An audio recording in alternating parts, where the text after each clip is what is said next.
Expected to mark Earth Hour between 7:30 and 8:30 p.m. tonight. Major attractions which are usually lit up at night are expected to go dark. Earth Hour is an annual environmental awareness event that was started by the World Wildlife Fund. The initiative began in 2007 in Australia and is meant to promote eco-friendly power usage. The Colosseum in Rome and the Eiffel Tower in Paris are among the landmarks that are expected to go dark for Earth Hour today. The event is being observed with a virtual event this year. For more on this global initiative, I'm now joined by Albie Modise, who's a spokesperson of the Department of Environment, Forestry and Fisheries, and he now joins us live. Albie, very good evening and thank you for speaking to us. This is the first time that this event is hosted virtually. Indeed, with the global community in the grip of the COVID pandemic, we've had to revisit how we observe Earth Hour as nations of the world.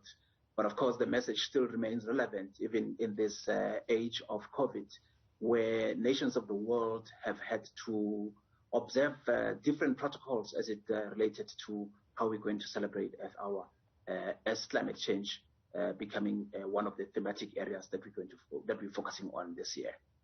Obviously, there is a global message. Albie, take us through that. But more importantly, what is the message to us, to those of us here at home in South Africa? Look, the 2021 theme is climate change to save Earth. It's an important message to consider because Mother Nature continues to give us fresh water. Mother Nature gives us clean air that we breathe. Mother Nature gives us all of those for us to be able to go on with our lives. But the way we eke out our income, we continue to place immense pressure on our water resources. We continue to plunder our natural resources. We continue to show disrespect for the air that we breathe.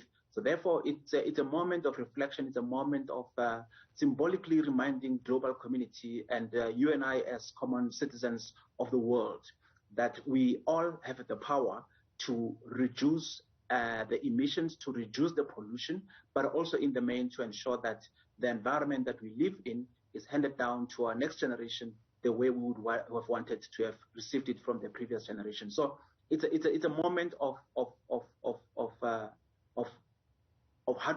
reflection, but it's also a moment of saying to the members of the various communities across the world that we all have to work together to ensure that the human race and all other kinds of life on Earth must also be celebrated. I had an interview over a week ago and we were talking about the numbers of sharks, for instance, that are being killed every single hour. Can you take us through some statistics that would bring home some of the things that you are hoping to achieve? Look, in terms of the fisheries work of our department, we continue to ensure that we have sustainable fishing programs in place. Sustainable because we need to understand the fact that the fish that's in the ocean should be able to cover or to cover all of us on Mother Earth. But also the brutal truth is that there's also illegal fishing that's continuing in different parts of the world. And we continue to, through our enforcement, deal with issues like illegal poaching of abalone.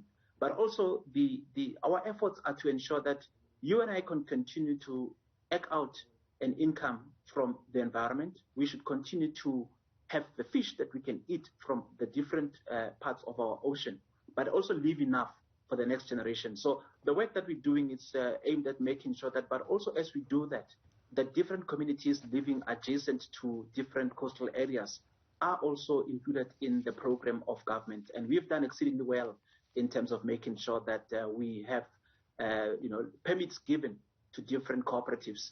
In KZN, we've done that. In the Western Cape, we've had to go back and revisit our program. In KwaZulu-Natal, we've also issued permits to some of the fishing communities there. In the Northern Cape, we've done the same. So we are a government that understands that communities must eke out an income, but we're also a government that understands that we need to leave some for future generations as well. Now, we talked about common citizens. What can South Africans do to impact some of the efforts that you are making? Look, it's as simple as not throwing your plastic out of the window when you're driving. There's always this habit of people throwing litter out of the window. Some of the plastic that's thrown out of the window is blown by the wind to go into the rivers and to be washed into the ocean. When it gets into the ocean, it places immense threat on the lives of the marine species in the ocean. It kills our fish. It's very dirty. It doesn't belong there. But also the second element is that we are a water-stressed country, Hugo. It's important for us to realize that because we're a water-stressed country, let's continue to save our water and use it sparingly. And therefore, it's important to also realize the fact that climate change is also beginning to take, to redefine the way we do things as global citizens. And it's already here with us. And it's important that as we continue to eke out an income from the environment, that we realize that our actions today leave a carbon footprint that will have an impact on the climatic conditions years down the line. Now, for this year, or as you've done for the last number of years, lights are turned off. What is the symbol of turning off the lights, certainly for an hour? Look, the symbolism of it is quite powerful. It's to remind ourselves that Mother Earth really gives us food, gives us light, and Mother Earth continues to give us water that we use, that we drink, but we continue to show disrespect. So the switching off is a symbolism of saying we, as nations of the world, acknowledge and appreciate the work or the what Mother Earth continues to give us. And therefore, it's important that as we do all of those, as we observe the Earth Hour, that we do all of those mindful of the fact that we, as citizens of the world, must accept the fact that there's only one planet Earth.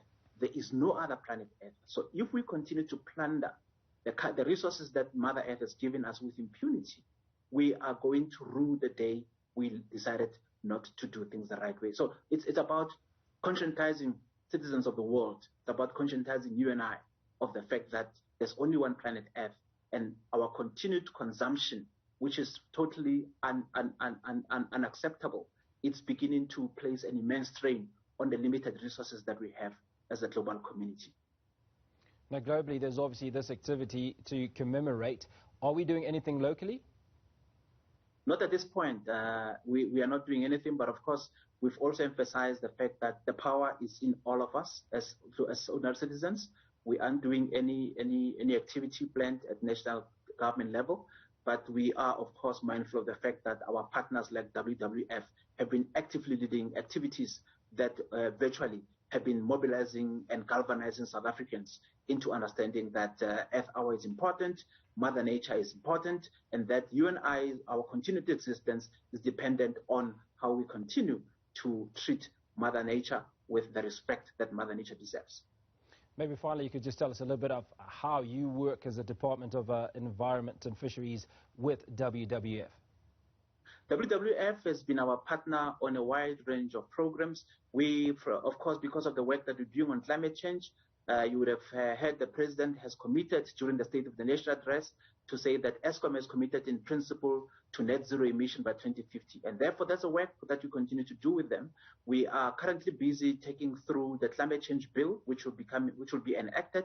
Last year, Cabinet has approved the climate change adaptation strategy. WWF has been our partner in some of those activities. In the coastal work that we do in terms of marine species protection, WWF also worked with us last year on Mandela Day. Minister Barbara Creecy, jointly with WWF, they were in communities outside of Cape Town in the grip of the COVID pandemic under levels lockdown. They went to those communities where fishing communities that were affected by the pandemic, Hugo, where because of the closure of international markets, the fish can't be sent to global markets, and therefore that has had a very dire impact on those communities. And they had gone to visit those communities to make sure that they provide a meal for a month or so. And that's the kind of work we continue to do with them together with a whole range of other non-governmental organizations that are very pivotal player because they're always on the ground and they understand the needs of the communities. As government, as we come in, we club together with them. We understand that they understand those needs, and therefore it's important that we forge partnerships in the interest of nature. Albie, thank you for speaking to us and enjoy what's left of your commemoration of Earth Hour. That was Albie Modise, who's a spokesperson of the Department of Environment, Forestry and Fisheries.